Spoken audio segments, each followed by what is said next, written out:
బండి సంజయ్ కొడుకుని టార్గెట్ చేసింది ఎవరు? మీ బీజేపీ నేతలేనట, మీ పార్టీకి సంబంధించిన 2 ఎంపీలట. బండి భగీరథ్పై నమోదైన పోక్సో కేసులో మీరు ఒక కాంట్రవర్షియల్ స్టేట్మెంట్ ఇచ్చారు. ఆ మైనర్ బాలిక బండి భగీరథ్ బావామరదల్లాగా ఉన్నారు అని చెప్పి. ఫస్ట్ 2 కుటుంబాలు మంచి సన్నిహిత సంబంధాలను కుటుంబం పెళ్లి వరకు వచ్చింది. ఇప్పుడు వీళ్ళు ఇంతమంది ఉన్న మధ్య ఇంకా దీనికన్నా 100 రేట్ ఎక్కువ డాటా ఉంది. రాబోయేటువంటి రోజుల్లో ఈ పోక్సో కేసు రాజీ పడేటువంటి ఛాన్సెస్ కానీ, లేకపోతే వివాదం సమసిపోయేటువంటి న్యూస్ ఏమన్నా మీ దాకా వచ్చిందా? బాధిత ఫ్యామిలీని బండి సంజయ్ కొడుకు బెదిరించడం వల్లే ఇంత దాకా వచ్చిందంటున్నారు. ఏది నిజం? మీరు అన్నది 100% నిజం. గోడుతో పోయి గొడ్డల దాకా మాకున్నంత వరకు రిపోర్ట్ ఏంటంటే, ఎవరైతే బీజేపీ హెడ్ ఆఫీస్ అనేటువంటి ఒక వాట్సాప్ గ్రూప్ నుంచే విపరీతంగా ఇవి సర్క్యులేట్ అయ్యాయి. ఇదంతా బీజేపీకి తెలియదు, బండి సంజయ్ గారికి తెలియదు అంటే నమ్మేద్దామా? అసలు అందరికి అన్నీ తెలుసు అండి. సోషల్ మీడియాలో ఎవరెవరు చేస్తున్నారు, ఎవరు పేడ్ ఛానల్స్ చేస్తున్నారు, ఆ ఛానళ్ళకి ఎవరు ఉన్నారు అందరికి తెలుసు. బండి భగీరథ్ విషయంలో ఆయన్ని విపరీతంగా డ్యామేజ్ చేసేటువంటి ప్రయత్నం చేయటము సోషల్ మీడియాలో మాత్రమే కాకుండా మెయిన్ స్ట్రీమ్లో కూడా అన్ని రకాలుగా. ఎవరా 2 ఎంపీలు?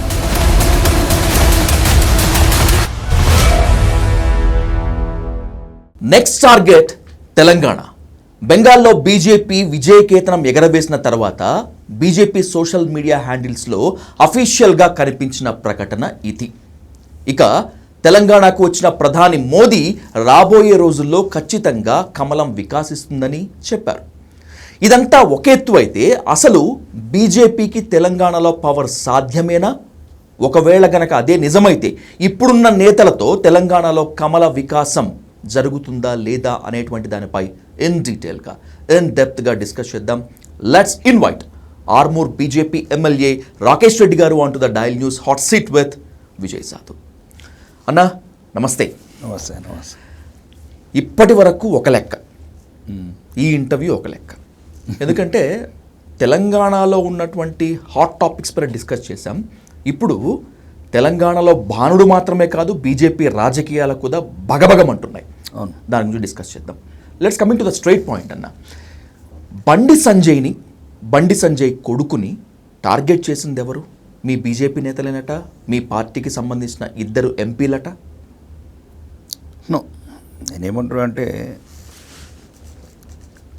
ఏ పార్టీలు చేసింది బహిరంగం కనబడుతుంది. బీజేపీ ఇలా చేయాల్సిన అవసరం లేదు. ఒకటి ఓకే, అపోహలు ఉంటాయి కావాలని. బీఆర్ఎస్ ముఖ్యంగా దీనిలో ప్రధాన పాత్ర వహిస్తున్నది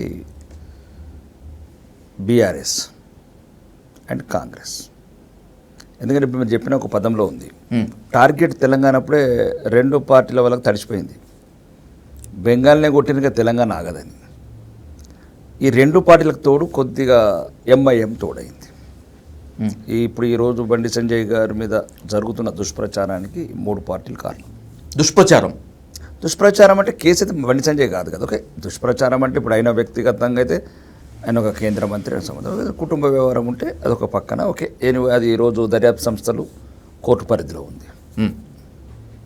అంటే అవకాశం వచ్చింది కదా అని ఒక 2 కుటుంబాలని, అంటే 2 కుటుంబాలు ఒకప్పుడు సన్నిహితంగా ఉన్న కుటుంబాలు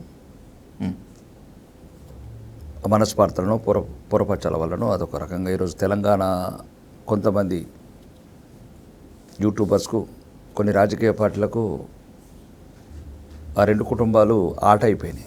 బండి భగీరథ్పై నమోదైన పోక్సో కేసులో మీరు ఒక కాంట్రవర్షియల్ స్టేట్మెంట్ ఇచ్చారు. ఆ మైనర్ బాలిక బండి భగీరథ్ బావామరదల్లాగా ఉన్నారు అని చెప్పి. And by the same way ఇంకొక వర్డ్ కూడా వాడారు మీరు, ఒక కుటుంబ వ్యవహారం అని చెప్పి. ఓపెన్గా మాట్లాడుకుంటే బెడిసి కొట్టిందా ఎక్కడన్నా? అవును, బెడిసే కొట్టింది. ఎవరి వల్ల, ఎవరికి, ఎవరితో? ఫస్ట్ 2 కుటుంబాలు మంచి సన్నిహిత సంబంధాలను కుటుంబం. పాయింట్ 1, పెళ్లి వరకు వచ్చింది. మాకున్న ఇన్ఫర్మేషన్ మా పక్కన జిల్లానే, మాకెవరు మధ్యవర్తి, వాళ్ళ బంధువులు వీళ్ళ బంధువులు కలిసి చెప్పారు. నాకు అంత కాన్ఫిడెన్షియల్ డేటా చాలా ఉంది, కానీ అదొక వ్యవహారం కాబట్టి మేము ఎక్కడ డెప్త్గా పోవట్లేదు. చాలా మా దగ్గర ఇప్పుడు వీళ్ళు ఇంతమంది ఉన్న మా దగ్గర ఇంకా దీనికన్నా 100 రేట్ ఎక్కువ డేటా ఉంది. ఆ 2 రోజు నా అభిప్రాయం ఏంటంటే, 2 అమ్మాయి అబ్బాయి అండ్ కుటుంబము సన్నిహిత అంటే మీనింగ్ కుటుంబ బంధువులు ఉంటారండి, దానికి అదే మనం పెడార్థాలు తీసే అవసరం లేదు దానికి. సుమారు ఫ్రెండ్స్గా ఉంటారు, తిరుగుతారు, బంధుత్వం ఉంటుంది, రకరకాలు ఉంటుంది.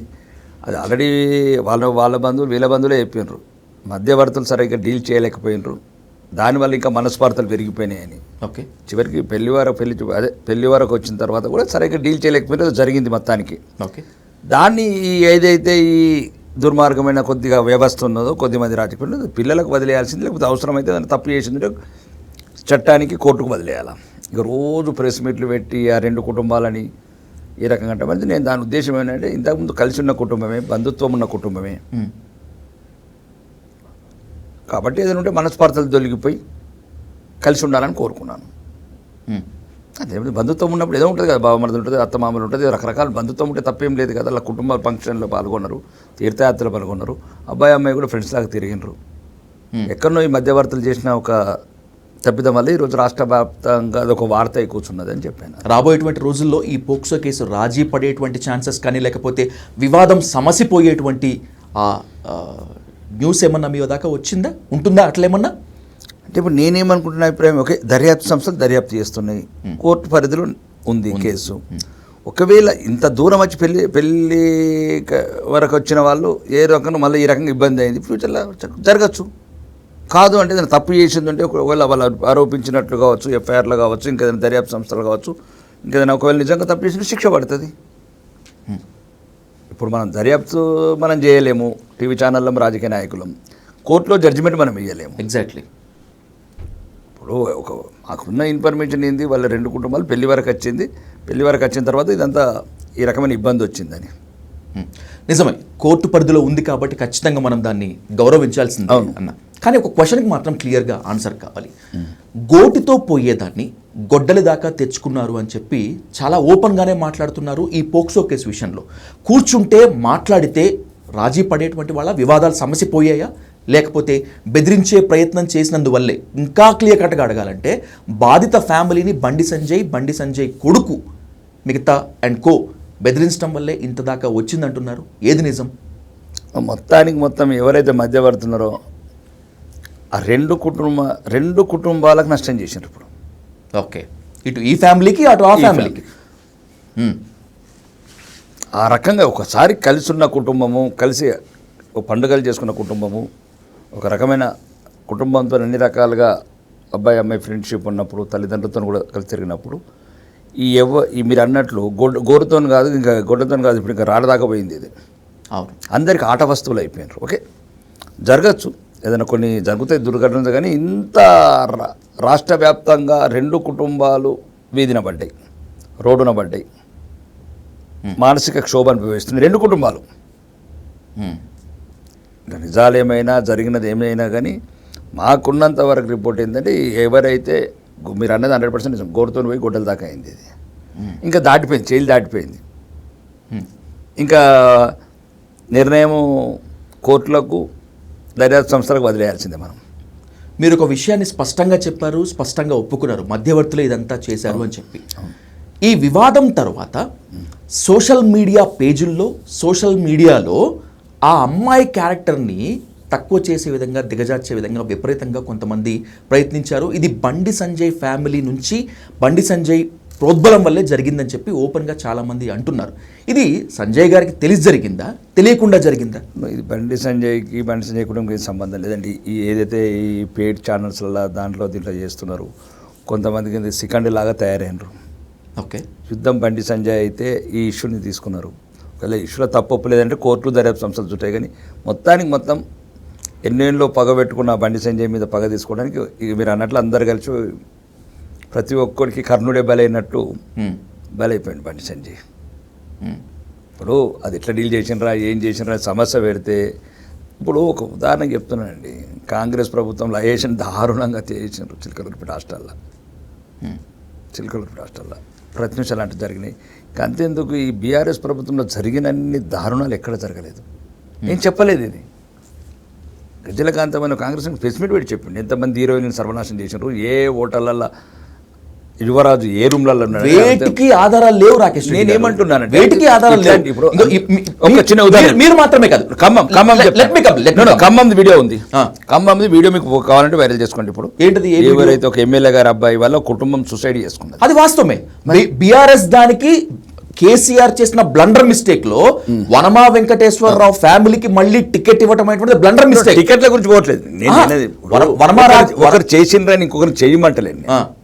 ఇప్పుడు అంతకుముందు ఉన్న ఒక మైనర్ బాలిక మీద కూడా ఒక ఇష్యూ జరిగింది, హోంమంత్రి గారు మనోడు. లేదు, ఆ విషయంలో రఘునందన్ రావు గారు తప్పు చేశారని చెప్పి రఘునందన్ రావు గారి మీద కేసు నమోదైంది. దీంట్లో ఏమంటున్నానంటే ఇట్లాంటి చిన్నపిల్లల విషయాలు వచ్చి కొద్దిగా సంయమనంతో ఉండాలా. ఎవరైనా రాజకీయ పార్టీలైనా, ప్రతిపక్ష పార్టీలైనా, బీఆర్ఎస్ అయినా, బీజేపీ అయినా, కాంగ్రెస్ అయినా అవకాశం దొరికిందని విషయం చేయడం ఏ పార్టీకైనా కరెక్ట్ కాదని నేను అంటున్నా. అది బీజేపీ కావచ్చు, బీఆర్ఎస్ కావచ్చు, కాంగ్రెస్ కావచ్చు. నేను బీఆర్ఎస్ని మాత్రమే కాదు, కాంగ్రెస్ను కూడా ఎట్టి పరిస్థితుల్లో సపోర్ట్ చేయటం లేదు, చెయ్యను కూడా. కానీ ఎందుకని ఈ అమ్మాయి విషయంలో ఈ అమ్మాయి మైనర్ అని కోర్టు తేలక ముందే మేజర్ అని చెప్పి ముందే సోషల్ మీడియాలో తీర్పులు ఇచ్చేయటము, ఆ అమ్మాయి ఫోటోలు బయట పెట్టేయటము, ఎస్పెషల్లీ మీకు తెలుసో లేదో రాకేష్ రెడ్డి గారు, తెలియదని మాత్రం నేను అనుకోను. బండి సంజయ్ యువ ఫాలోవర్స్ అని చెప్పి ఒక పేజ్, బండి భగీరథ్ సపోర్టర్స్ అని చెప్పి ఇంకొక పేజ్, బీజేపీ హెడ్ ఆఫీస్ అనేటువంటి ఒక వాట్సాప్ గ్రూప్ నుంచే విపరీతంగా ఇవి సర్క్యులేట్ అయ్యాయి. ఇదంతా బీజేపీకి తెలియదు, బండి సంజయ్ గారికి తెలియదు అంటే నమ్మేద్దామా? అసలు ఆ అమ్మాయి క్యారెక్టర్ అసాసినేషన్ చేసే విధంగా చేసిన ప్రయత్నాలు అది తప్పండి.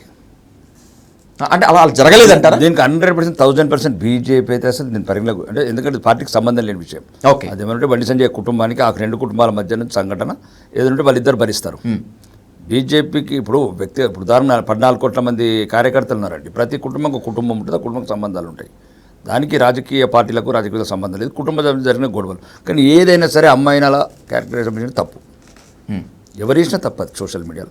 కానీ ఇది సోషల్ మీడియాలో పెడపోకూడదు, మీకు తెలియదు కాదు. అవును అవును, ఎవడు ఎక్కడ లింక్ పెడతాడో, ఎవడు ఏ రోజు మైక్ పెడతాడో, ఎవరు ఏ రోజు కొన్ని వందల వేల ఛానల్ ఈరోజు రెడీ ఉన్నాయి. కాబట్టి ఏదైనా ఇప్పుడు ఉదాహరణకు మీలాంటి జర్నలిస్టులు అంటే ఇబ్బంది పడాలి. అందరికి అన్నీ తెలుసు అండి ఈరోజు సోషల్ మీడియాలో ఎవరెవరు చేస్తున్నారు, ఎవరు పేడ్ ఛానల్స్ చేస్తున్నారు, ఆ ఛానళ్ళకి ఎవరు ఉన్నారు అందరికి తెలుసు విజయ్. అది పెద్ద అవసరం లేదు. కానీ ఏమైనా కానీ నేను ఆ తప్పు చేసినా కూడా తప్పే. నేను మళ్ళీ ఎవరైనా తప్పే. నిన్న కూడా ఇంటర్వ్యూలో చెప్పింది ఏంటంటే, మళ్ళీ ఇప్పటికి కూడా చెప్తున్నాను నేను, ఈ రెండు కుటుంబాల మధ్యన చిచ్చు పెట్టి ఈ రెండు కుటుంబాలని ఆటలాడుకుంటున్న ఈ ఏదైతే ఉన్నదో సోషల్ మీడియా కొన్ని మీరు చెప్పినట్టు కొన్ని ఛానళ్ళు క్యారెక్టరైజేషన్ చేయటము, ఇంకా ఈ కుటుంబాన్ని చేయటం, మాకు ఇది రెండు కూడా కరెక్ట్ కాదు. ఏదైనా ఉంటే దర్యాప్తు సంస్థలు దర్యాప్తు చేయనియండి అంతే. ఇప్పుడు ఇంకా దర్యాప్తు అయిపోయింది, అరెస్ట్ అయిపోయింది, అంత అయిపోయింది. అంటే మీకు మీ దగ్గర ఇన్ఫర్మేషన్ ఉంటే మీరు దర్యాప్తు సంస్థలకి ఇవ్వండి. బండి భగీరథ్ తప్పు చేశాడా లేదా అనేటువంటిది డిసైడ్ చేయడానికి మీరెవరు మనం ఎవరు కోర్టు డిసైడ్ చేయాలి, అంతే, నో డౌట్. అది అప్పటిదాకా వాగాల్సింది ఎవరైనా. అంతకుముందు అయినా సరే కానీ ఏదైనా ఇప్పటికైనా పులి స్టాప్ పెట్టాలా ఈ విషయానికి. జరగాల్సిన నష్టం జరిగింది, ఒకవేళ ఎవరికైనా అన్యాయం జరిగితే న్యాయం జరుగుతుంది కోర్టుల ద్వారా, అప్పుడు మనం మళ్ళీ చర్చలు చెప్పచ్చు. ఇప్పుడు అనవసరంగా ఇప్పుడు వాడేదో చెప్పి మనం ఏదో చెప్పిన తర్వాత రేపు కోర్టులో ఒక రకంగా జరిగింది అనుకో, అప్పుడు మళ్ళీ చర్చలు మనం ఇంకో కొత్త రకంగా మాట్లాడాల్సి వస్తుంది. ఇప్పటి వరకు జరగాల్సిన నష్టం ఆ రెండు కుటుంబాలకు జరిగిపోయింది. ఓకే, జరగాల్సింది జరిగిపోయింది. రెండోది చట్టం తన పని తను చేసేసింది, భగీరథని అరెస్ట్ చేసింది, పని దర్యాప్తు జరుగుతుంది. ఇక్కడ ఏ సంస్థలైనా, ఏ యూట్యూబ్ ఛానల్ అయినా, ఏ పార్టీలలో ప్రెస్ మీట్ పెట్టి పార్టీ ఆఫీసులలో వాళ్ళు, మీ అందరికి చెప్తున్న పార్టీ ఆఫీసులలో ఆర్ఎస్ ప్రవీణ్ కుమార్ కావచ్చు, ఇంకెవరైనా కావచ్చు, పృథ్వీరాజు కావచ్చు, దయచేసి మీ దగ్గర ఏమన్నా మీకు చట్టాలంటే గౌరవం ఉంటే, న్యాయస్థానానికి గౌరవం ఉంటే, మీ దగ్గర ఏమైనా ఇన్ఫర్మేషన్ ఉంటే ఆ దర్యాప్తు సంస్థలకు ఇవ్వండి. ఇక్కడ ఒక క్లారిటీ మీ నుంచి రావాల్సినటువంటి అవసరం ఉంది రాకేష్ అన్న. బండి భగీరథ్ కేసులో నా బిడ్డని నేనే అప్పగించాను చట్టాన్ని గౌరవించి అని చెప్పి బండి సంజయ్ అంటున్నారు. ఆయన ఎక్కడ అప్పగించాడయా, మేము పలానా దగ్గర అరెస్ట్ చేశామని చెప్పి ప్రెస్ మీట్ పెట్టి మరి సీఎం రేవంత్ రెడ్డి గారు అంటున్నారు. ఈ ఇద్దరిలో ఎవరు నాటకాలు ఆడుతున్నారు, ఎవరు దోబూచులు ఆడుతున్నారు? Straight question. ఇప్పుడు దీనివల్ల అరెస్ట్ చేసిన ఈయన అప్ప చెప్పిన ఇప్పుడు దీనివల్ల ఏమొస్తుంది? అబ్బాయి అయితే వాడైతే జైల్లో ఉన్నాడు, ఇప్పుడు పెద్ద ఇది ఇష్యూ కాదు కదా. ఓకే, ఇప్పుడు అక్కడ ఉన్న లాయర్ కూడా ఒక స్టేట్మెంట్ ఇచ్చాడు మీడియాలో, మేమే హ్యాండ్ ఓవర్ చేసినామని. వాళ్ళు బీజేపీ లాయర్లే కదా. బీజేపీ లాయర్, మళ్ళీ బీజేపీని పదవి పెట్టకండి. లాయర్కు బీజేపీ కాంగ్రెస్ అని ఉండదు, మీ లీగల్ టీమే కదా. ఇప్పుడు ఇప్పుడు మీరు అడ్వకేట్లు అందరూ చూడండి, ఇప్పుడు ఎవరు అతను నిరంజన్ రెడ్డి గారు అందరికీ పెడతారు, జగన్కి వేశాడు, బీజేపీలకు చేస్తాడు, కాంగ్రెస్ వాళ్ళకి చేస్తాడు. లాయర్లకు ఉండేయండి, వాళ్ళ లాయర్ అక్కడ ఉన్న అతని అబ్బాయికి ఎవరైతే ఇప్పుడు లాయర్ ఉన్నాడో అతను చెప్పిన స్టేట్మెంట్, ఓకే, సీఎం గారికి కూడా ఏదైనా ఆఫీసర్స్ చెప్పిన స్టేట్మెంట్ ఉండొచ్చు. ఏదైనా సరే వాడైతే ఇప్పుడు జైల్లో ఉన్నాడు, దాన్ని వదిలేయాలి అక్కడికి జైల్లో. వీడు అరెస్ట్ చేసిండు, మేము ఇచ్చినామంటున్నాడు, అతనేమో ఎవిడెన్స్ చూపిస్తున్నారు వాళ్ళ వీడియోలు, మేమే హ్యాండ్ ఓవర్ చేసినా మేమే తీసుకుపోతున్నామని. ఇప్పుడు దాంట్లో ఫోటోలు చూసినప్పుడు ముగ్గురే ఉన్నారు, వాళ్ళు ఇచ్చిన ఏదైతే ఆ లాయర్ పెట్టిన వీడియోలు నేను కూడా చూశాను. అవును, నిజంగా ముగ్గురే ఉన్నారు, వీళ్ళే తీసుకువెళ్ళి హ్యాండ్ ఓవర్ చేసినట్లుగానే ఉంది. అయితే మనం ఇప్పుడు ముఖ్యమంత్రిని కూడా దీంట్లో లాగడం కరెక్ట్ కాదు. ఆయన ఏదో ఆయనకున్న ఆఫీసర్స్ ఇన్ఫర్మేషన్ ప్రకారం అనొచ్చు, వాడు అరెస్ట్ చేసిండా, వీళ్ళు లొంగిపోయిండా, వీళ్ళు తీసుకుపోయి సరెండర్ చేసిన, మొత్తానికి అయితే జైలు ఉన్నారు. కానీ ఎంత కాదనుకున్నా కూడా రేవంత్ రెడ్డి గారి మీద, ఇంకా క్లియర్ కట్గా చెప్పాలంటే కాంగ్రెస్ సీఎం రేవంత్ రెడ్డి గారి మీద మీకు మాత్రమే కాదు, మీ తెలంగాణ బీజేపీకి, మీ బీజేపీ హైకమాండ్ అధిష్టానానికి మంచి సాఫ్ట్ కార్నర్ ఉంటుంది కదా. ఎప్పుడు ఉండదు, అసలుగా ఉండదు. ఎందుకు ఉండదు? అసలుగా ఉండదు. ఇప్పుడే కవర్ చేస్తున్నారు కదా మీరు. నేను అనేది ఇప్పుడు రేవంత్ రెడ్డి బెడ్లు పెట్టుకుని తిరిగాడు కదా, పోలీస్ డిపార్ట్మెంట్ పని రేవంత్ రెడ్డి గారు చేయరు కదా. రేవంత్ రెడ్డి ముఖ్యమంత్రి ఇన్స్ట్రక్షన్స్ ఇస్తాడు హోమ్ మినిస్టర్గా, ఆయనకి ఇచ్చిన ఆఫీసర్స్ ఇన్ఫర్మేషన్ కావచ్చు అంటున్నాను. ఇప్పుడు మనం చూసింది ఇక రెండు, మనం దాని మీద ఇంకో కమిషన్ వేయాలి, ఇంకో సిట్ వేయాలి, మూడోది ఉద్యమం అంతే. ఇప్పటికే రెండు, ఇప్పుడు ఇంకా మూడోది అరెస్ట్ చేసిండ్రా, సరెండర్ చేసిండ్రా. ఇప్పుడు మీరు చెప్పింది కొంచెం మీదకి మన అదే నేనేమంటున్నాను, రెండు కాకుండా వాడైతే ఇప్పుడు జైల్లో ఉన్నాడు కదా, ఇంకెందుకని నేను అంటున్నాను. ఓకే, సంఘటన జరిగిందండి, ఇంకా చాలా సమస్యలు ఉన్నాయి రాష్ట్రంలో. ఒక కుటుంబంలో జరిగిన సమస్య ఏదో మంచి చెడు, ఒకవేళ మళ్ళీ అదే చెప్తున్నాను, ఒకవేళ దర్యాప్తు సంస్థలకు మనము గౌరవించాలా, న్యాయస్థానాన్ని గౌరవించాలా, అవి ఆల్రెడీ ఇప్పుడు వెళ్ళిపోయింది ఇంకా సబ్జెక్టు. బండి సంజయ్ గారు టార్గెట్గా బీజేపీలో ఎవరో పనిచేస్తున్నారనేటువంటిది జనాల్లో మాత్రం బాగుందన్న. ఎందుకంటే తెలంగాణ బీజేపీ అధ్యక్షుడిగా ఆయన్ని ఉన్నట్టుండి తీసేయటము, బండి భగీరథ్ విషయంలో ఆయన్ని విపరీతంగా డ్యామేజ్ చేసేటువంటి ప్రయత్నం చేయటము, సోషల్ మీడియాలో మాత్రమే కాకుండా మెయిన్ స్ట్రీమ్లో కూడా అన్ని రకాలుగా. ఎవరా ఇద్దరు ఎంపీలు, ఎవరా ఇద్దరు నేతలు? నేను ఆ సబ్జెక్టులకు అయితే పోను. ఓకే, ఏదేమైనా కానీ బండి సంజయ్ గారు చాలామందికి టార్గెట్ అయ్యాడు. దీంట్లో మీ పార్టీ వాళ్ళు లేరా? మళ్ళీ అదే ఇప్పుడు నేను చెప్పగలుగుతున్నది ఏంటంటే, ఒక సామాన్యుడిగా ఎదిగాడు. ఓకే, ఆయన పార్టీ అధ్యక్షుడు చేపట్టిన తర్వాత పార్టీని ఒక ఉరకలెత్తిచ్చాడు రాష్ట్ర వ్యాప్తంగా. ఉద్యమాలు కావచ్చు, పాదయాత్రలు కావచ్చు, ఎక్కడైతే హిందువులకు అన్యాయం జరిగినప్పుడు అందరికీ, గోరక్షకులు కావచ్చు, ఇంకా గుళ్ళల్లో కావచ్చు, ప్రతి ఒక్కరికి ధైర్యం నింపాడు తెలంగాణ. ఆ దుందుడుకు స్వభావం వల్ల. ఓకే, తొందరలోనే రాష్ట్ర అధ్యక్షుడు కావచ్చు, మళ్ళీ ఎంపీ గెలవడం కావచ్చు, కేంద్ర మంత్రి కావచ్చు. ఓకే, ఆయన వల్ల కూడా ఏమైనా తప్పిదాలు జరిగినచ్చు నాకు తెలియకపోవచ్చు. ఓకే, కానీ ఓవరాల్గా బండి సంజయ్ అందరికీ టార్గెటే. ధర్మద్రోహులకు, దేశద్రోహ ఆలోచన వాళ్ళకు, బీజేపీని ఎప్పటికీ రానివ్వద్దు ఈ తెలంగాణలో అనే ఆలోచన ఉన్న వాళ్ళకు, మతతత్వవాదులకు కావచ్చు, హిందూ ద్వేషభావం ఉన్న వాళ్ళకు కావచ్చు, అని రకరకాలుగా. ఈ రాష్ట్రం ఒక ప్రత్యేకమైన పరిస్థితులు ఉన్న రాష్ట్రం. బండి సంజయ్ వల్ల కొద్ది ఇబ్బంది అవుతుంది. బీజేపీకి చాలా ప్లస్ పాయింట్లు ఉంటాయి ఆయన వల్ల. ఆ దుందుడుకు స్వభావం కావచ్చు, ఆ ఆర్ఎస్ఎస్ బ్యాక్గ్రౌండ్ కావచ్చు, సంఘ్ అతను నచ్చిన ఎదిగిన క్రమంలో కావచ్చు, ఒక వన్ సైడ్ స్ట్రైట్గా ఉంటాడు. ఇప్పుడు మిగతా వాళ్ళంటే అన్ని పార్టీలకి వెళ్ళి వచ్చిండ్రు, ఒక్కొక్కరు 3 పార్టీలకి వెళ్ళి వచ్చిండ్రు. కాబట్టి అలా ఒక రకమైన భావన ఉంటుంది. ఈయనది ఒకటే ఉంటుంది, ముక్కుసూటితనమిగా దేశం ధర్మం, దేశం ధర్మం. ఎట్లా చేసి సచ్చైనా సరే కింద పడ మీద పడ బీజేపీని అధికారం తీసుకురావాలా, భారతీయ జనతా పార్టీ కార్యకర్తలు ఆనందం ఉండాలి. It's one side fighter. మిగతా వాళ్ళు కూడా అంటే ఒక రకంగా కొద్దిగా డిఫరెంట్ కార్నర్ ఉంటుంది. అయితే మిగతా పార్టీలకు మెయిన్ ఏంటంటే ఎంఐఎం లాంటి పార్టీలకు బండి సంజయ్ని బాగా టార్గెట్ చేశారు. మరీ ముఖ్యంగా మీరు సోషల్ మీడియాలో ఇప్పుడు మా మీద కూడా ఎవైతే రివ్యూస్ వస్తాయో అలా 75% ముస్లిమ్సే ఉంటారు. బీజేపీలు ఎప్పుడెప్పుడు దొరుకుతారా, ఏ చిన్న మాట తొలుగుతారా? ఎందుకంటే ఇంకా ఈ జాతిని చైతన్యపరుస్తున్నాం. 22 రాష్ట్రాలలో చైతన్యమైంది. ఈ దేశంలో మనం బతకాలంటే ఏ పార్టీ ఉండాలా, ఏ ధర్మం ఉండాలా, మన ధర్మాన్ని కాపాడుకోవడానికి ఎట్లుండాలనేది ఒక అవగాహనకు వచ్చిండ్రు. అభివృద్ధి చెందాలా ఈ దేశం, ఐక్యత ఉండాలా, అన్ని మతాలు కలిసి ఉండాలంటే అన్ని 22 రాష్ట్రాలు కలిసినాయి. స్పెషల్లీ ఫర్ ఇక్కడ అందరూ రాజకీయ పార్టీలు, మరి ముఖ్యంగా కేటీఆర్ లాంటి వాళ్ళు, కల్వకుంట్ల ఫ్యామిలీ లాంటి వాళ్ళు. ఎందుకంటే వాళ్ళ కుటుంబంలో పెద్ద సమస్య కూర్చున్నది. రోజు ఆ కవితమ్మ తిట్లకు భరించలేకపోతున్నారు. వాళ్ళని ఎవ్వరు తిట్టే అవసరం లేదు ప్రపంచంలో. ద్రోహులు, దుర్మార్గులు, అవినీతి పరులు మొత్తం అంటే మనం చెప్పే అవసరం లేదు. సుప్రీంకోర్టు ఏదైనా కేసు మనము సుమోటోగా తీసుకోవచ్చు. ఇప్పుడు తెలంగాణలో లక్షల కోట్ల అవినీతి జరిగిన ఈ బీఆర్ఎస్ ప్రభుత్వాన్ని మొత్తము సుమోటోగా కవితని సుమోటోగా తీసుకుంటే అయిపోతుంది. కవిత ఎవిడెన్స్తో అందరినీ లోపలేయచ్చు. ఇవన్నీ ఒక రాంగ్ డైవర్షన్ చేయడానికి మళ్ళా ఈరోజు బెంగాల్ లాంటి మన సువేంద్ర అధికారి, హేమంత్ బిశ్వ శర్మ ఇక్కడ అస్సాంలో ఆ దుందుడుకు స్వభావము, ఆ దూకుడు స్వభావము, ఇక్కడ మళ్ళీ బండి సంజయ్ లాంటి వాళ్ళకు ఉన్నది. బండి సంజయ్ కావచ్చు, అరవింద్ గారు కావచ్చు, కొంత దుందుడుకు స్వభావం ఉన్నవాళ్ళు. వీళ్ళని ఎక్కడొకరు దెబ్బ కొట్టాలి. ఈరోజు బండి సంజయ్ కొట్టి అరవింద్ కూడా కొడతారు. మీరు చెప్తున్న దాని ప్రకారము, మీరు అన్నదాని ప్రకారము ధర్మద్రోహులు, దేశద్రోహులే బండి సంజయ్ని టార్గెట్గా చేసుకున్నారు అని అనుకుంటే, అది నిజమైతే తెలంగాణ బీజేపీ అధ్యక్షుడిగా బండి సంజయ్ని తొలగించింది మీ హైకమాండే. అంటే మీ హైకమాండ్ ధర్మద్రోహులా, దేశద్రోహులా? అధ్యక్షుడు తొలగించడానికి ఈ రకంగా పగబట్టడానికి సంబంధం లేదండి. అప్పుడున్న పరిస్థితులు, లేకపోతే వాళ్ళెవరో ధర్మద్రోహులు, దేశద్రోహులు చెప్తే మీ హైకమాండ్ తొలగి ఉండాలి. ఒకటి ఏంటంటే నేను చెప్పదలుచుకున్న, ఇప్పుడు మొత్తము ఆఫ్టర్ బెంగాల్ తర్వాత ఇంకా బీజేపీని ఎవరు ఆపలేరండి తెలంగాణని. ఎన్ని కుయుక్తులు అన్నినా ఇప్పుడున్నటువంటి మీ నేతల్ని పెట్టుకొని, ఇప్పుడున్నటువంటి మీ రాష్ట్ర అధ్యక్షుల్ని పెట్టుకొని రేపు తెలంగాణలో ఎన్నికలకు వెళ్తారా రాకేష్ అన్న? మీరు అసలు ఆపోజిట్ పార్టీలు ఎవరు ఉన్నారు? బలంగా ఉన్నారు. మీకన్నా చాలా సందర్భాల్లో బీఆర్ఎస్ బలంగా పనిచేస్తున్నారు. పార్టీ లీడర్స్ ఎవరు? ఎందుకు కేటీఆర్ యంగ్ అండ్ డైనమిక్ అంటున్నారు కదా? కేటీఆర్ లీడర్ అండి. కేటీఆర్ లీడరా? బీఆర్ఎస్ ఎమ్మెల్యేని అడగండి. నేను అలా అని అనట్లేదు. అంటే ఒక రాష్ట్ర నాయకత్వ పటిమ లేని నాయకు ఓకే క్యారెక్టర్స్గా పక్కన పెట్టండి. బీజేపీని తట్టుకుని బీజేపీలో ఒక్కొక్కరు ఏందండి. రేవంత్ రెడ్డి గారు కూడా ఏం కారండి. రేవంత్ రెడ్డి గారు ఏదో అనుకోకుండా జాక్పట్ల ముఖ్యమంత్రి అయ్యాడు, పక్కన పెట్టండి. ఎవరు మా అరవింద్ గారు తక్కున్నారా? మా దగ్గర రఘునందన్ రావు గారు తక్కున్నారా? డీకే అరుణ గారు తక్కున్నారా? ఈటెల రాజేంద్ర గారు తక్కున్నారా? ఎవరు తక్కువ కాదు, ఐకమత్యం లేదు.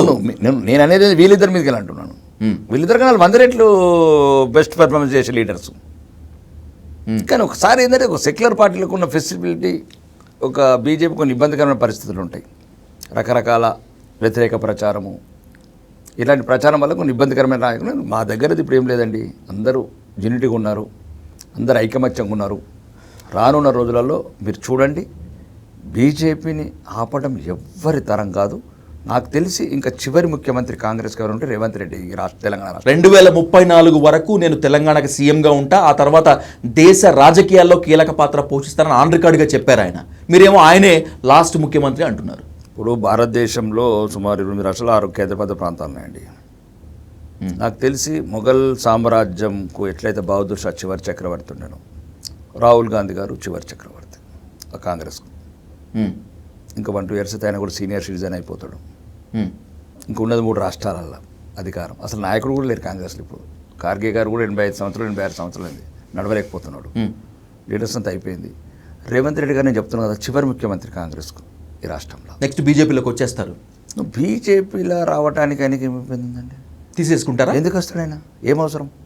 ఏమవసరం? తెలంగాణకు వచ్చి సాక్షాత్ ప్రధానమంత్రి నువ్వు అనుకున్న స్థాయికి వెళ్ళాలంటే నాతో వచ్చేయి, నాతో కలిసిపో అన్నారంటే ఆ పదం బాగాలేదు, ఆ పదం బాగాలేదు. మేము ఏమన్నారు రాకేష్? ఆయన ఒకటి ఈయన ఏమన్నారంటే, మీరు ముఖ్యమంత్రి ఉన్నప్పుడు ఆయన పేరేంది మన్మోహన్ సింగ్ గారు ప్రధానమంత్రి ఉన్నప్పుడు మీకు ఎట్లయితే సహాయపడ్డారు అభివృద్ధిలో, నాకు కూడా ఈరోజు మీరు ప్రధానిగా ఉన్నారు, నాకు ఆ రకంగానే సహాయపడండి అని చెప్పాడు. ఓకే. తర్వాత ప్రధానమంత్రి గారు ప్రత్యేకంగా మాట్లాడుతూ మళ్ళీ ఒకసారి ప్రత్యేకంగా చెప్పాడు, రేవంత్ జీ ఎక్బర్ సునో అన్నాడు. వింటున్నారా అని కూడా అన్నాడు. ఈ 10 సంవత్సరాలు, ఈ 10 సంవత్సరాలు, ఆ 10 సంవత్సరాలు, ఆ 10 సంవత్సరాలు ఆయన ఏం చేసిన తర్వాత, ఓకే, ఈ 10 సంవత్సరాలు ప్రధానమంత్రి అయినాక ఒకవేళ నాకు మన్మోహన్ సింగ్ చేసినట్టు నీకు చేయాలనుకుంటే నీకు 10 సంవత్సరాల నుంచి నేను కావాల్సిన లిస్ట్ ఇస్తాను, గుజరాత్కి ఏమి ఇచ్చినని, గుజరాత్కి ఏమి ఇచ్చినాను, ఒకవేళ ఇవ్వమంటే అదే ఇస్తాను, కానీ ఇప్పుడు నీకు ఇచ్చిన దాంట్లో సగమే వస్తాయి. ఓకే. రెండోది దాన్ని కంటిన్యూషన్ చేసిండు. అంటే తెలుగులో చెప్పాలంటే వాపర్ కోజోమత్ అన్నాడు. అంటే ఎక్కడైతే నువ్వు ఏ ఆరోపణలు చెప్తున్నావో దాంట్లో ఉపయోగం లేదు, అంటే నీ సత్తా లేదు, నువ్వు ఏదైతే ఒక క్రియేట్ చేయాలనుకుంటున్నావో, గుజరాత్కి ఎక్కించి నాకు ఇవ్వలేదని అంటున్నావో, వాంపర్ కోజోమత్, అక్కడ తవ్వకు అబద్ధాల పుట్టని. దాని మీనింగ్, రియల్ మీనింగ్ వాంపర్ కోజోమత్, हमारा साथ जोड़ो, मिलके देश को राष्ट्र को डेवलप करेंगे. కాంగ్రెస్ బీజేపీ రెండు కలిసి ప్రయాణించడం సాధ్యమయ్యే పనేనా? అభివృద్ధి కోసమైనా కూడా కాంగ్రెస్ నని లేదు. మళ్ళీ మీరు గమనించాల్సింది, రేవంత్ రెడ్డి కాంగ్రెస్ తెలంగాణ ముఖ్యమంత్రి అన్నాడు. అంటే మీరు మాట్లాడేటప్పుడు విజయ్ గారు, ఇప్పుడు మీరు గమనించాల్సింది ఒకటే, విజయ్ తెలంగాణ ముఖ్యమంత్రిగా మాట్లాడాడు, భారతదేశ ప్రధానిగా మాట్లాడాడు. ఓకే, పార్టీలకి సంబంధం లేదు. పార్టీ సేవకులు ఇప్పుడు మా బహిరంగ సభలో మాట్లాడిండు, ఆకాశంలో సుక్కలు చెప్పినట్టు సుక్కలు వాగ్దానాలు చేసి అధికారంలోకి వచ్చిండని. అది వేరు, అది రాజకీయ వేదిక. అదే కదా అర్థం కానటువంటి ఇక్కడేమో మంచి స్నేహాస్తము, మళ్ళీ అక్కడికి వెళ్ళిపోయి ఇంకా రాజకీయ విమర్శలు. రాజకీయ నాయకుల మధ్యన రాజకీయ స్నేహాలు ఉన్నాయండి. మేమేమైనా శత్రు దేశాల వల్ల ఎట్లా ఉన్నది భారతదేశంలో కదా. కాంగ్రెస్ అయినా, బీఆర్ఎస్ అయినా, బీజేపీ అయినా ఇది ఒక డెమోక్రసీ ప్రాసెస్లో ఈ పార్టీలో ఉంటాడు, ఆ పార్టీలో ఉంటాడు, ఆ పార్టీలో ఈ పార్టీ ఉంటాడు. ఆ రోజు జరిగిన సంఘటన అది. మీరు జాపర్ కోసేవో మతలబ్ నువ్వు ఏదైతే గుజరాత్ మోడల్ నాకు ఎక్కించారో నాకు ఇస్తుంటారో దానివల్ల ఉపయోగం లేదు రేవంతాజీ. అది నీకు ఇప్పుడు ఇచ్చే 100 రూపాయలు 50 రూపాయలు వస్తాయి ఇవ్వాలనుకుంటే అట్లా. ఇప్పుడు ఒకదానికి ఉదాహరణ చెప్పిండు. మీరు ఉమ్మడి రాష్ట్రం ఉన్నప్పుడు 1000 కోట్లే ఇచ్చారు రైల్వేకు, నేను ఒక తెలంగాణకి 5500 కోట్లు ఇచ్చాను. అంటే ఏ రేంజ్లో మేము తెలంగాణకి చేస్తున్నాము. ఈరోజు 3 బుల్లెట్ ట్రైన్లు కావచ్చు, 50,000 కోట్ల ట్రైన్స్ కావచ్చు. అంటే చెప్పాలంటే డెవలప్మెంట్ వేరే ఉంది. రాజకీయాల గురించి కాదండి. భారతీయ జనతా పార్టీ దృష్టిలో భారతదేశం అంతా ఒకటే. ఇది ఒక డిఫరెంట్ పార్టీ అండి. ఇది ఎవరి గురించో, వ్యక్తుల గురించో, ఫామ్ హౌస్ల గురించో, ఫ్యామిలీ పార్టీల గురించి ఉండలేదు. ఇది దేశం గురించి, ధర్మం గురించి, అభివృద్ధి గురించి, అన్ని ధర్మాలను సమానంగా చూసి దేశాన్ని ముందుకు తీసుకెళ్లాలని ఒక ఆదర్శంతో ఉంటుంది తప్ప వాళ్ళకి ఏదైనా ఉంటే మేము హిందువులం అంటే వాళ్ళకి చులకన ఉంటాం తప్ప మాకెప్పుడు ముస్లిమ్స్, క్రిస్టియన్స్ అంటే కూడా భేదభావం ఉండదు. సబ్కా సాత్, సబ్కా విశ్వాస్, సబ్కా వికాస్, సబ్కా ప్రయాస్. మేము ఫస్ట్ మనుషులను భారతీయులుగా చూస్తాము. వాళ్ళేమో కాంగ్రెస్ కావచ్చు, మిగతా ప్రతిపక్ష పార్టీ కావచ్చు, వీడు కాంగ్రెస్, వీడు బీజేపీ, వీడు హిందూ, వీడు ముస్లిం, క్రిస్టియన్గా చూస్తారు. మేము ఎప్పుడు కూడా అట్లా చూడము. మీరు వ్యక్తిగతంగా చెప్తున్నారా అసలు మీ పార్టీ పార్టీ చెప్తున్నాం? ఎక్కడో ఒకటి ఉంటుందండి, కింది స్థాయిలో ఎక్కడో ఒకటి ఉంటుంది. ఇప్పుడు ఇంత పెద్ద దేశంలో ఒక్కొక్క లాయర్ ఒక్కొక్క మాట్లాడతాడు, ఒక్కొక్క లీడర్ ఒకలాగా మాట్లాడతాడు. కానీ ఓవరాల్గా భారతీయ జనతా పార్టీ సిద్ధాంతం, ఈ సంస్కృతి. ఇప్పుడు వాజ్పేయి గారు పార్లమెంటే చెప్పారు. ఆయన అన్న పదం ఏంటంటే ఇస్లాం ఆయా ఏ దేశమే ఓకే బహుత్ ప్రసన్నగా బాత్ అన్నాడు. మీరు గమనించండి దయచేసి ఇంటర్వ్యూ చూసిన వాళ్ళు కూడా. భారత మాజీ ప్రధాని అటల్ బిహారీ వాజ్పేయి గారు, founder, Bharatiya Janata party founder, భారత పార్లమెంట్లో అన్నాడు ఇస్లాం వచ్చింది, ఏం ఇబ్బంది లేదు, 9th సెంచరీలో ఇబ్బంది ఏం లేదు, వచ్చింది అయిపోయింది. అది ఇస్లాం అనేది ఇంకా ఈ దేశంలో ఒక భాగం. కానీ ఒక్క మాట చెప్పాడు, ఈరోజు ఈ దేశంలో 82% హిందువులు ఉన్నారు కాబట్టే సెక్యులరిజం ఉన్నది అన్నాడు. మీరు అర్థం చేసుకోండి. కాబట్టి హిందువులు ఉన్నంతసేపే, హిందువులు మెజారిటీ ఉన్నంతసేపే సెక్యులరిజం ఉంటుంది దేశంలో. కాబట్టి మేము ఎప్పుడు కూడా ముస్లిమ్స్ వాళ్ళకు ఒక విష ప్రచారము, లేకపోతే విష పొగుడులు వాళ్ళ చెవులలో రకరకాలుగా నింపే కొన్ని పార్టీలు, లేకపోతే వాళ్ళ మత ప్రబోధకులు కావచ్చు, రకరకాలు ఉన్నాయి, వాళ్ళ మత గ్రంథాలు కావచ్చు, ఒక రకమైన. ఇప్పుడు ఉదాహరణకు నేనేమంటలేదు, భారత రాజ్యాంగ నిర్మాత అంబేద్కర్ గారు అన్నారు ఎప్పుడు కూడా వాళ్ళ రాజ్యాంగంకు లోబడి ఉండరు. నేను అనలేదండి, భారత రాజ్యాంగ నిర్మాత అన్నాడు. వాళ్ళకు వాళ్ళ మతమే ముఖ్యము, వాళ్ళకి రాజ్యాంగం అనేది సెకండరీ. వాళ్ళు ఎప్పుడు కూడా మేము రాజ్యాంగం మొదలు ఇప్పటికన్నా రాలి, అప్పుడు అనలేదు, ఇప్పుడు అనలేదు. వాళ్ళకు మా మతమే ముఖ్యం. వీలైతే ఒకసారి మెజార్టీ వచ్చేసిందంటే నువ్వు లేవు, విజయ్ సంతు లేడు, రాకేష్ రెడ్డి లేడు, సబ్కు సబ్ మహమ్మద్ రెహమాన్ హోనా చాహియే కంపల్సరీ. అలా ఇప్పుడు ఎక్కడ పాకిస్తాన్లో 22% 1%కి వచ్చారు హిందువులు, బంగ్లాదేశ్లో 25% ఉంటే 5%కి వచ్చారు. ఇంకా ఎక్కడ ఉండరండి. నేను అనేది ఉద్దేశం వేరు. ఓకే, వాళ్ళ మత గ్రంథం ఏదైనా ఇంకేమైనా మేము మాత్రం భారతీయులుగా చూస్తాము. మిగతా పార్టీలన్నీ వాళ్ళని మతాలుగా చూసి రెచ్చగొట్టి, సింపుల్ ఉదాహరణ ఇస్తున్నాను, ఒకటే ఉదాహరణ. ఇప్పుడు ఇంటర్వ్యూ చూసారు చూడు అన్న. అస్సాంలో 19 మంది ఎమ్మెల్యేలు గెలిచారు కాంగ్రెస్, 18 మంది ముస్లిమ్స్. ఇంకా వేరే మతస్థులు వాళ్ళని ఆదరించరుగా. వాళ్ళ కార్యాచరణే మైనార్టీల పుచ్చగింపు. ఇప్పుడు ఎక్కడంటే రోహింగ్యా ముస్లిమ్స్ వెళ్ళగొడితే కూడా బాధ నీళ్ళకు, బంగ్లాదేశ్ వలసదారులను కూడా వెళ్ళగొడితే బాధ నీళ్ళకు. మరి కాశ్మీర్ నుంచి హిందువులను సిక్కులు వెళ్ళగొడితే బాధ లేదు కాంగ్రెస్కు, మిగతా పార్టీలకు. మన కాశ్మీర్లో మన హిందువుల్ని, మన సిక్కులని అసలు రూపం లేకుండా చేశారు. దాన్ని బట్టి ఒక్క పార్టీ మాట్లాడక చూడలేదు ఇప్పటి వరకు కూడా. ఇదే ఇప్పుడు వెస్ట్ బెంగాల్లో నుంచి ఏదైతే ఆక్రమణదారులు ఉన్నారో, ఈ దేశ సంపదను దోచుకుంటున్నారో మన దేశం కాని వాళ్ళని నిలబడితే కూడా వీళ్ళకి ఇబ్బంది అవుతున్నది, దేశద్రోహులని. ఇవి పార్టీల నీతి నియమాలు. ఇప్పుడు సరే ఉన్నది, సరే అంటే ఏంది, మేము చేయలేదే, కొత్తగా దాని మీద రేవంత్ రెడ్డి గారు అంటున్నారు సరితో జాగ్రత్త ఉండాలని అక్బరుద్దీన్ చదువుతుంది. సరే పెట్టింది ఎవరు? 1954 నుంచి మీరే కదా పెట్టింది, 9 సార్లు మీరే చేశారు కదా. అదొక రాజ్యాంగబద్ధ సంస్థ ఎలక్షన్ కమిషన్. మేము చేసింది కాదు, ఇప్పటివరకు 9 సార్లు కాంగ్రెస్ ప్రభుత్వం చేసింది. 9 సార్లు భారతదేశంలో కాంగ్రెస్ ప్రభుత్వం సరి చేసింది. మళ్ళీ సార్ మీద అపోహలు, సర్వల్ ఏముండదు. ఈ దేశం కానివాడు, ఈ దేశ భూభాగం మీద ఎటువంటి హక్కు లేనివాడు వేరే దేశాలకి అక్రమంగా వచ్చి దేశ సహజ సంపదలని సహజ వనరులను కొల్లగొట్టి ఇక్కడ రకరకాల తిష్ట చేసి భవిష్యత్తు భారతదేశంలో ఒక రకమైన ఇబ్బంది క్రియేట్ చేస్తారని ఏ దేశమైనా చూసుకుంటుంది జాగ్రత్త. దాంట్లో ఒకవేళ ఎవరైనా ఆక్రమణదారులు ఉంటే తీసేస్తారు. ప్రతీదీ వ్యతిరేకించడమే కదా దేశం. అంటే ఈరోజు ఒకటే మీరు ఏమన్నానండి, ఈ దేశం ఇంత శాంతిగా ఉంది, 150 కోట్ల దేశం ఇంత ప్రశాంతంగా ఉందంటే భారతీయ జనతా పార్టీ మాత్రమే కారణం. ఈరోజు రాసి పెట్టుకోండి. దేశం అభివృద్ధి ఎంతున్నది, బాంబులు లేని ఒక భయం లేని దేశాన్ని తయారు చేసి 12 ఏళ్ల బట్టి మీరే కేంద్రంలో అధికారం ఉన్నారు. మీరు ఇప్పటికీ ఈ రోజు చెప్పేటువంటి మాట ఏంటంటే హిందువులు ప్రమాదంలో ఉన్నారు అని. హిందువులు ప్రమాదం లేరని మేము ఎందుకంటాం? మీరు చాలా మంది మీ నేతల మొత్తం చెప్తుంటారు హిందువులు ప్రమాదంలో ఉన్నారు, హిందుత్వం ప్రమాదంలో ఉంది అని చెప్పి. ఇది హిందుత్వము, హిందువులు ఎప్పటికి ప్రమాదం ఉండరు. జరిగిన సంఘటనని పునరావృతం చేసుకుంటున్నాం. మేము ఒకటే చెప్తున్నాం, మేము ఒక విషయం చెప్తున్నాం, ఇతిహాస్ కభీ జూట్ నహీ బోల్తా. చరిత్ర ఎప్పుడు మారదు. చరిత్ర జ్ఞాపకం పెట్టుకోండి అని చెప్తున్నాం. 1000 సంవత్సరాల నరక యాతన జ్ఞాపకం పెట్టుకోమంటున్నాం తప్ప ఇప్పుడు ఏమంటలేం మేము. ఒకసారి నువ్వు ఇప్పుడు క్లియర్గా చెప్తున్నాను, నువ్వు ఎక్కడెక్కడైతే హిందువులు మైనారిటీ కావద్దు అంటున్నాం, మైనారిటీ అయితే నీకు రక్షణ లేదంటున్నాం. ఇప్పుడు నేను చెప్తున్నాను కదా, 1000 ఇళ్ళల్లో ఇప్పుడు దానికి ప్రచారంకి వస్తాడు ఆర్మూర్కు, అక్బరుద్దీన్కు. ఓకే, ఫర్ ఎగ్జాంపుల్ సింపుల్గా వస్తాడు, ఏ భయం లేకుండా. అదే ఒక హిందూ నేత మేము ఓల్డ్ సిటీలో నేను పోయి రాజసింగ్ ప్రచారం చేసినామనుకో, మాకు 1000 మంది పోలీసులు పెడతారు.